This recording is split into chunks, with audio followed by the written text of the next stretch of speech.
Hello, everyone. Welcome to another episode of Freshly Pressed. Today we have with us Lance Lucero. Am I pronouncing that correctly, Lance? Yes, that's correct. Awesome. Thank you. Welcome on the show, Lance. And how are you doing today? Doing great. Thanks for having me. Awesome. In your own words, Lance, can you tell us a bit about yourself? What, like your background as a comic book creator, and in general, what do you do? I'm Lance Lucero. I'm Warehouse 9 Productions Limited out of the United States, Denver, Colorado. What does Warehouse 9 Productions do? Well, we do filmmaking, real filmmaking, shot on film, and comic book creations. And what is Warehouse 9 Productions? Well, that's me, Lance Lucero, in association with many talented people, local and beyond. Amazing, amazing. So, like you said, is it like a group of people that you work together with, or like are you leading the whole production team? I Uh, am the owner operator of Warehouse 9. So I lead all the production. I usually write it, I produce it, or co produce it in order to get whatever project done, be it film or a comic book creation. Fantastic. That's so amazing to hear. Tell us a bit about your journey as a creator. Like as a comic book professional, and also a movie director and a writer. How did you start? And tell us a bit about your origin story. Well, it goes back many, many moons now. It's been a lot of decades since I started this whole operation. And it takes a long time for certain things to come to fruition, even if you are an independent, especially if you are an independent, because you're on the fringe, you're on the outside of the system. So it takes a little bit more effort. Um, so the films that we produce, they're all independently produced and they're all independently showcased. And same with the book, Bob Non-Union Psychic, the Big Book of Bob, Volume 1, which was an amalgam of a film project that turned into a comic book project over time. Right. So this goes way back, way, way back to the 90s when I actually started film production. And, it's a tough racket. So I was able to produce a lot of film projects and then realize that one way to get a project off the ground as well is through the comic book medium. So I Mm, went down that route with the Bob book, and it turned out to be quite successful on an independent level. So my training began decades ago, just watching films and reading comic books and reading literature. I grew up in a pretty great time where it was encouraged. And it fantastic. wasn't really a pop culture thing at the time. It was just something that some creatives did, like myself. So I took Mm, advantage of those opportunities and learned by myself primarily, so that I can kind of figure out how I can uh, be involved in the business rather than use the term break into the business. Because, breaking into the business, I don't know, that's open to interpretation. And sometimes people sell themselves short by creating and then thinking, well, because they're not involved with the big studios or the big publishing labels, they don't count. Well, that's absolutely untrue, especially Yes, now in these new distribution times. exactly. So I just went for it. I was like, as a creator, I didn't let anything hold me back. I mean, obviously, there's financial difficulties, there's a lot of hurdles, but the point is I was able to produce these projects. I was able to learn, and I was able to get them out in a market independently. And now I think we're in a time where that's going to catch on, because I think bigger entities are a little bit nervous about people like me not holding my hand out or are knocking at their door for their acknowledgement. Uh, I am an independent entity. Uh, I will work with other entities, but still, I own and I operate Warehouse 9 Productions, and I own all the IPs. Nobody can take them away from me. They're all mine. All the legalities are in place. Everything is ready to go, and that's how I operate. That's lovely. That's lovely. You said something really pertinent. You said that you did not like in a way you did not need validation from a mainstream studio or a producer or a comic book publisher because you were able to do it yourself. And that's the reality. It has always been, right? Like, I mean, if you think about it, like Evil Dead was an independently produced movie, you know. Sam Raimi did not need a studio validation to actually produce Evil Dead. It was a bunch of friends doing this together. There was like a whole generation of VHS directors, like just producing stuff and putting it in stores. Like same for comic books. It has been that medium. If you know, Teenage Mutant Ninja Turtles was completely independently produced in a basement by two friends just messing around with stuff. So and that has spun into a big IP. But the point here is, all you need is an intention and motivation to start, and there are ways to go about learning it, doing it yourself. And kudos to you that you took the initiative and took that first step, because that's the most important one. Yeah, absolutely. And that's the beauty of creation. I mean, usually the only thing that holds you back is yourself. Otherwise, you just need to get out there. Absolutely, absolutely. I love that you put a disclaimer that no artificial intelligence was was used in production of this book. Uh, we are irked by AI as much as as you, like we don't love what's happening out here, and and you also touched upon copyright. So like there's a whole lot of that stuff going on with AI, right? Right. And it's sad you have to put out that disclaimer, I know. but I think it's absolutely necessary. So I started doing that like a year or two ago, because everything I do is organic, um, and I'm going to keep it that way. I work with human beings, people. I write it primarily. I don't chat GPT it. I don't let anybody else do it. It's an organic process. And nowadays it's sad you have to introduce yourself and put out the disclaimer of truth. Like if I'm in a meeting or what have you, I do have to say I'm a filmmaker that shoots on film. I'm not a video maker. Don't lump me into a video society because I shoot on real celluloid. You can't. That's an organic chemical process. It's not a digital process. If I produce a book, I produce a book. A book. Yeah. Uh, Something that you can touch, taste, smell, hold. I mean, anything, everything that we all grew up with is organic. So I intend to keep it that way as much as I can. Mm. Mm. That's fantastic. No, I love that. Love that. Like all the without derailing the whole thing about, and I don't want to make it about AI, but just briefly touching upon the fact that most people who are proponents of AI completely forget that thinking and doing and the process is actually the most beautiful and enjoyable part of it. If you skip that, then there's literally nothing left. No soul and no creation. It's not a creation.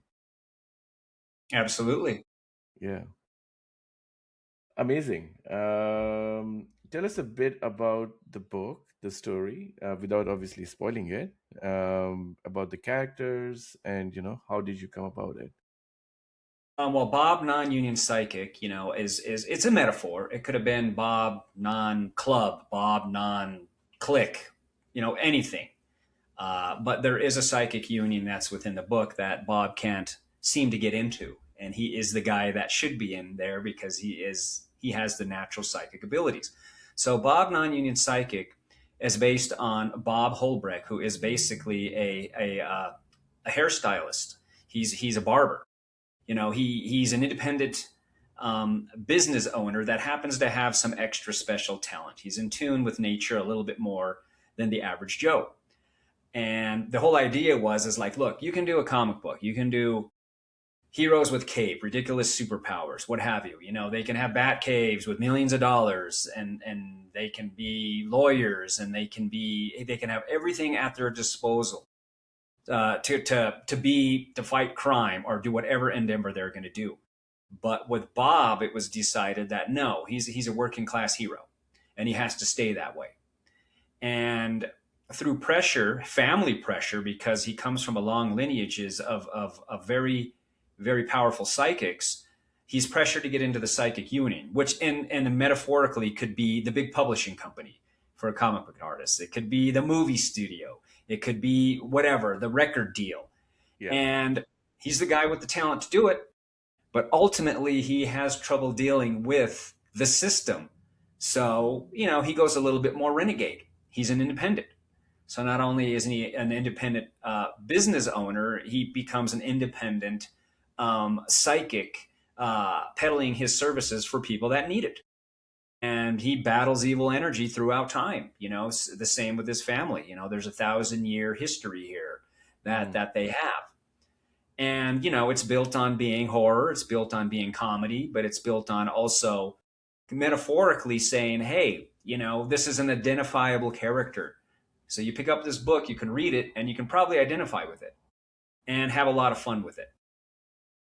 that's fantastic. That's fantastic. If there's a log line, how would you put it? Like, with are there any pop culture references that you can tie this to? Actually, we haven't been compared to anything on the market with this book. We have been told it Nice. has been completely unique. Um, and I'm finding out, being a comic book fan, that that's true. So usually when I pitch the book, like if I'm at a bookstore and it's on the shelf and people are browsing, I say, hey, check out my book. It's your friendly neighborhood renegade psychic professional hairstylist. And then what? And I'm like, yeah, I said, you'll never see anything else on the market like this. And it's fantastic. And usually I can get a sale because people are so intrigued. And then they flip through the book and see the art and they're like, oh, wow, this is really professional. I'm like, well, yes, it is. It is. Just because indie does not mean amateur, it just Mm. means that you're not repped by a big entity. So, that's our saving grace is, great story, great art, and a very unique subject matter. I 100% agree. I did read the book before this in preparation for it. So I love the art. It's absolutely stunning. It's the story flows really really well. I love how the characters are very grounded, yet there's like an overarching, like the big picture stuff happening in the background. I love all of that. Like, you can see that though the story is about those characters, there's a larger world that is set around them. So yeah, I absolutely loved everything about the book. Yeah. Thank you very much. We worked pretty hard on it. And that's the whole idea of this kind of creation. You want people to sit down, with a 130-page book and be engaged, Mm, not just flip through it, not just be done with it and then set it down. There's a lot to it. yeah. So we took pains for that, and and we're proud of what we did, and we're glad to have it out to the world. Absolutely. That's really good.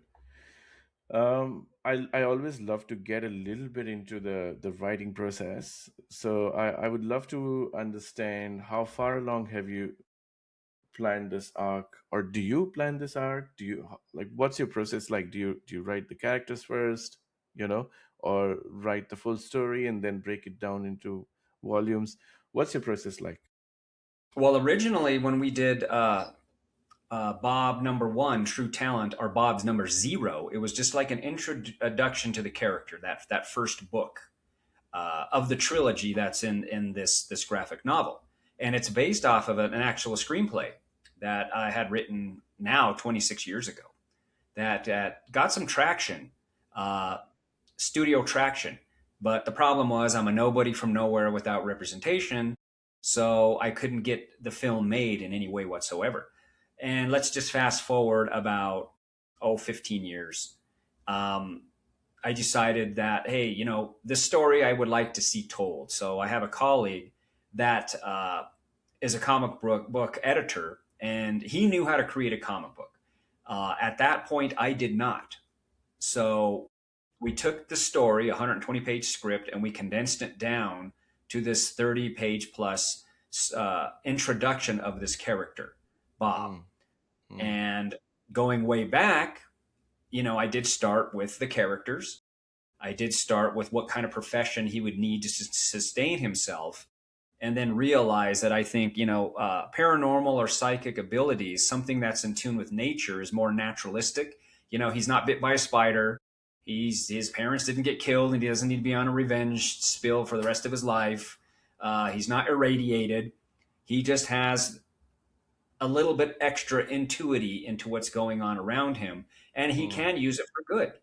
mm, So those elements, I wanted to put into a big action horror comedy. So we did the first book, and we released it a long time ago digitally, and we realized, wow, people are really digging this. mm, So how do we expand upon this beyond the original screenplay? So that's where me and Adam Voley, my co-writer and editor, we said, all right, let's just go crazy on this. Let's do something. The next book, book one, The Legend of Legros, we decided to go back in time. Who are the old school hairdressers? At first, I was thinking 80s, like Vidal Sassoon or Paul mm. Mitchell. But then I realized those were really boring. And then Yeah. when I did more research, I went back and found out, how the French Revolution actually involved a lot of hairstylists. You Mm, know, Legros is a real guy. He had a real school. He had a real practice. He really existed. mm, So we worked something historically into the storyline so that if you read it, you can actually take this down a different rabbit hole historically.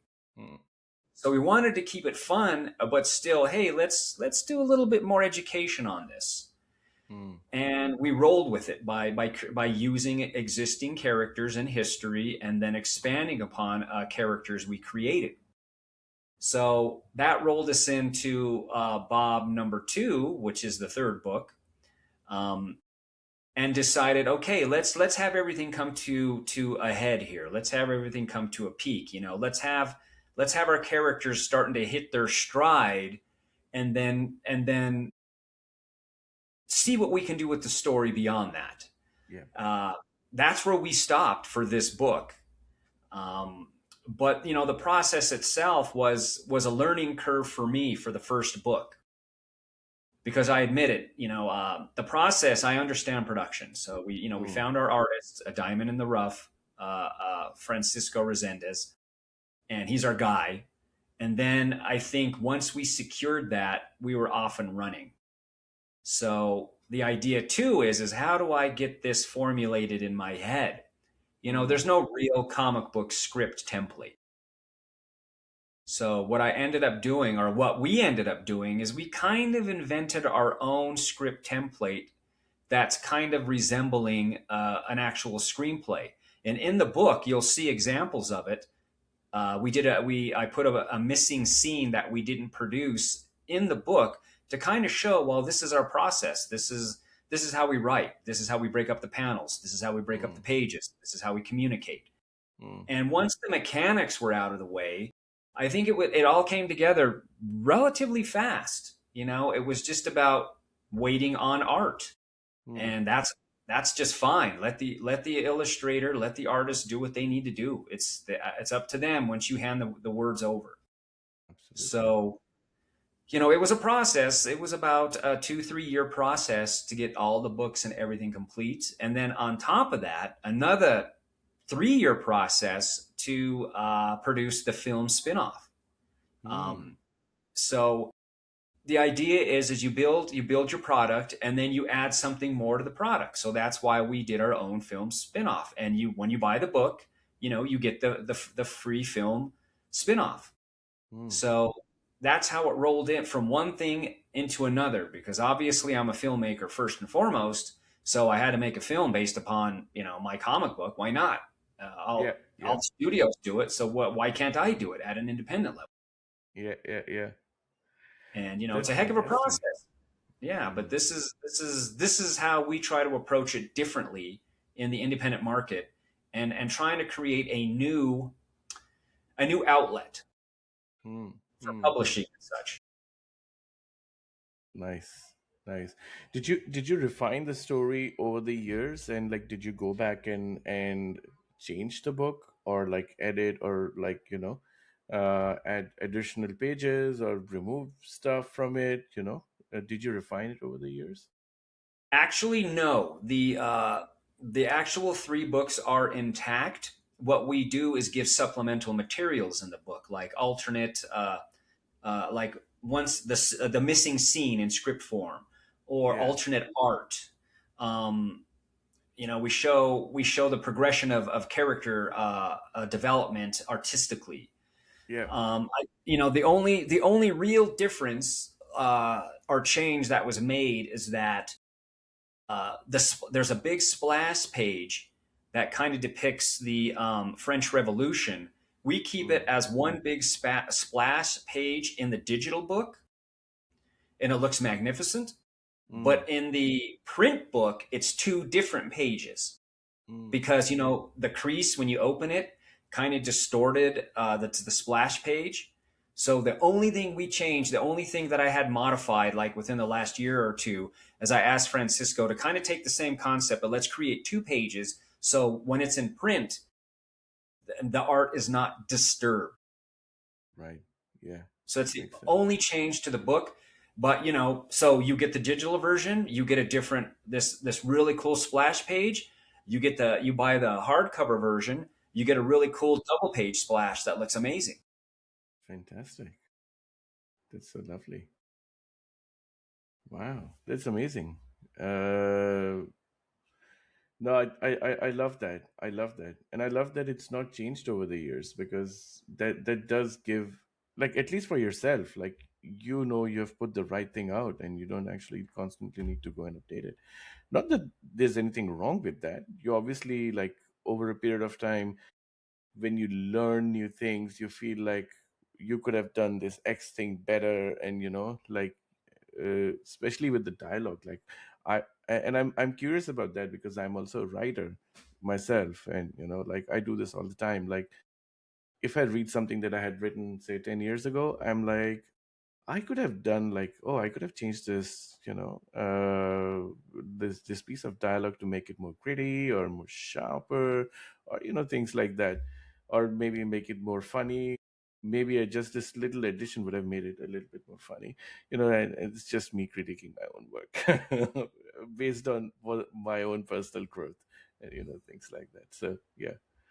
um but yeah, that's fantastic that you didn't have to, and it also kind of shows that you put out a really solid product out there. So yeah. Right, right. We it's just like a film.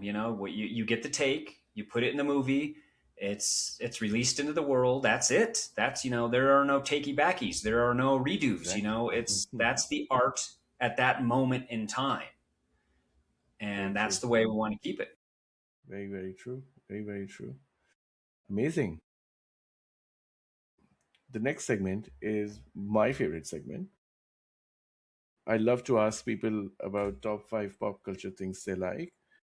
This is for us to know you better as a creator, and what inspires you, what like stuff that you grew up with, or you know things that you keep going back to. Like there's so many pieces of pop culture that I just keep going back to, every now and then. So what are yours? Top Well, five. first and foremost, well, cinema is number one, and classic cinema. It's tried and true. I don't go for the video age. I don't go for the HD invasion. Um, filmmaking's not easy. So first and foremost, I go to cinema. You know what I mean? And it is like Sergio Leone. Um, uh, it could be mostly westerns. I like the classic style of westerns. I like the Mm, classic styles of samurais. I like classic styles of crime. mm, Usually 70s. mm, I like the retro aspect of things. So I go back cinematically to a lot of everything retro, from I'd say the 90s on back. mm. I think that's when cinema still existed, unlike today. Uh, so pop culturally, cinematically, boy, the sky's the limit. You know what I mean? There's just so Very much true. that's out there. Just so long as it's intact and not distorted in any way. Uh, I like that a lot. I mean, literature wise, I always like to go back to Robert E. Howard, Conan. Mm, mm, Literarily, I read that over and over again because he's a master storyteller. I think, mm, okay, that's fantastic. And that leads into Marvel Magazine and the Marvel comics of Conan that I was exposed to as a child in the 70s. Frank Miller's Batman, um, Alan Moore's Swamp Thing. mm. Musically, I mean, once again, I think when you go back in time versus this era of everything digital and AI, you look for musicianship. You know what I mean? I look, hey, I'm going to listen to I'm going to listen to the Foo Fighters. I'm not going to listen to somebody using a computer. Mm, I'm going to listen to real music as much as mm, I can.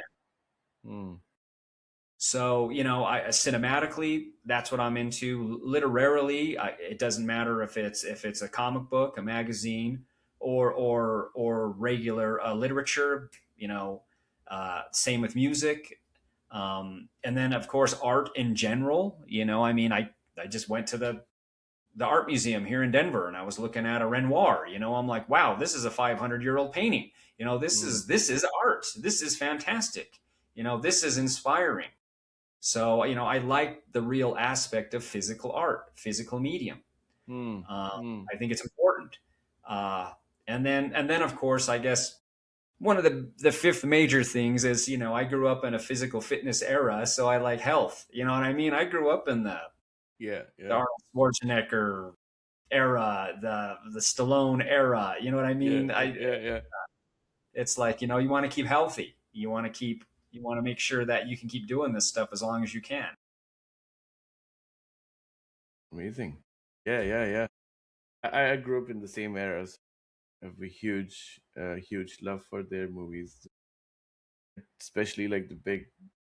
It's a strange thing. On one end of the spectrum, like I personally love all these big blockbuster action movies from late 80s and early 90s, and on the other end of the spectrum, I really love Paul Thomas Anderson and all those people who have made like all this, like ushered new eras of cinemas. Like those are the people I like. It's just a mood yet that you need to get into.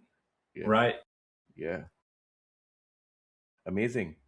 Any specific like comic books or pieces of literature that you would like to you know uh like just mention or spotlight?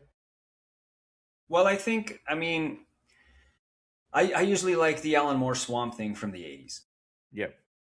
I think that's something that's a good read. I mean, that leans, more earthy, more organic. it's. I think it's Swamp Thing is a superhero that's been very, very unappreciated, and I and it's agree. never been done right. Did you So see the Swamp Thing TV show that got canceled from TC?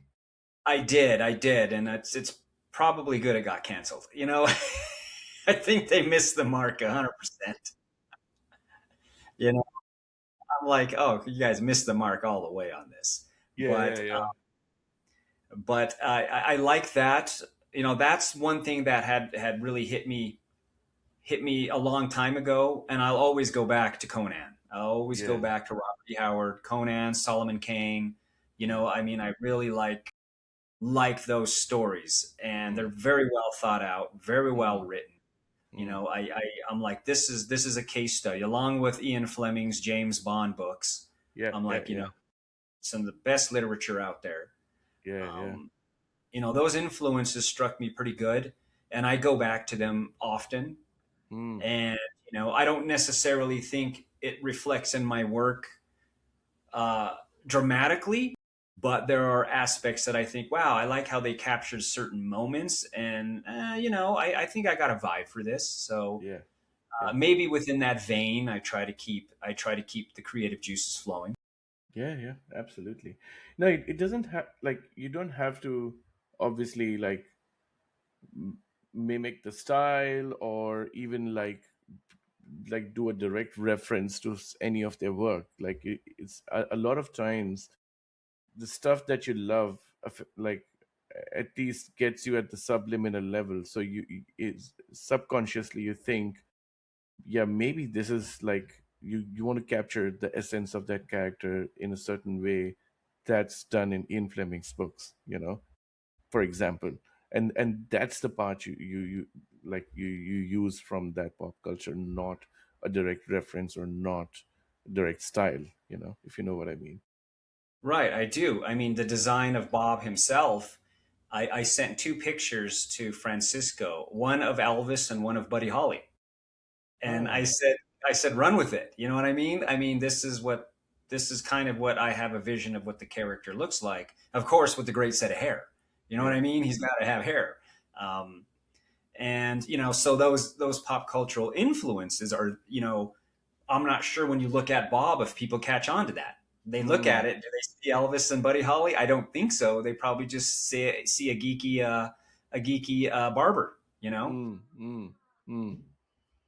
I didn't see it, but I now that you say it, I can totally imagine it. Yes, that's a very good yeah reference. Yeah, definitely. Yeah, fantastic. And part of that, like what was coming to my mind as well, like I personally love Philip K. Dick.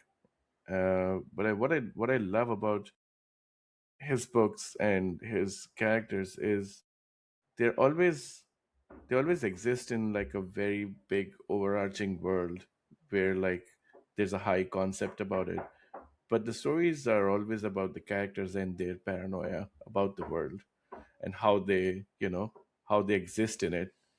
And like just if you like I whenever I try to write the story, my stories are like on my subconscious level, they're like about characters who are existing in a world where they don't really relate to the world, and that's where the whole tension comes from, because they're like they have certain paranoia, and they feel the world around them is shrinking. So yeah, but love what you've done with your book as well, so yeah. Thank you. I mean, the world building is part of the process. Bob having a home base, which is his barbershop. The city that they're in, which we don't name. We don't say where it's at. We don't, Yeah. we say the university. We say we do these things, but we give clues to where geographically this might be.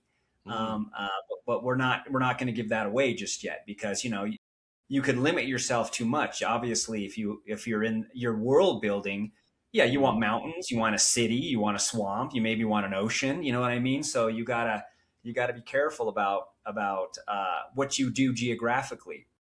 And that's one thing we kept slightly vague so that we can keep our options open.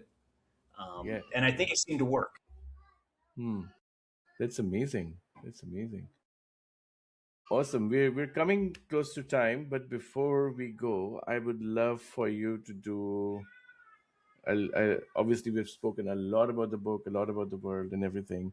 But I would love for you to give like a quick elevator pitch, a 1 minute elevator pitch of the book, and why should people buy it? Uh, yeah, the stage is yours. All right, I mean, check it out. It's Bob Non-Union Psychic, The Big Book of Bob, Volume 1. Follow the adventures of your renegade psychic professional hairstylist. I mean, he's battling energy throughout time. He's going to blow you away. I mean, this book has everything: laughs, horror, adventure, great art. You're going to have fun. Supplemental materials and a free film attached to it. Coiffure extraordinaire. I mean, it's going to blow you away. That's so fantastic. I absolutely love this book as well. I've read it. Just we did a bit of a like I think we did a spotlight video on it, but we should probably do a bit more. It deserves a wider audience, and yeah, uh, love what you're doing with the book and the movie, Lance. Kudos to you for on your journey so far. You've done fantastic, staying independent, holding the torch, and um, building the world on your own. So yeah. Thank you very much. It's been great. Thanks for having me. No worries. And yeah, thank you everybody for tuning in. And until next time, stay gold, everyone. Thank you.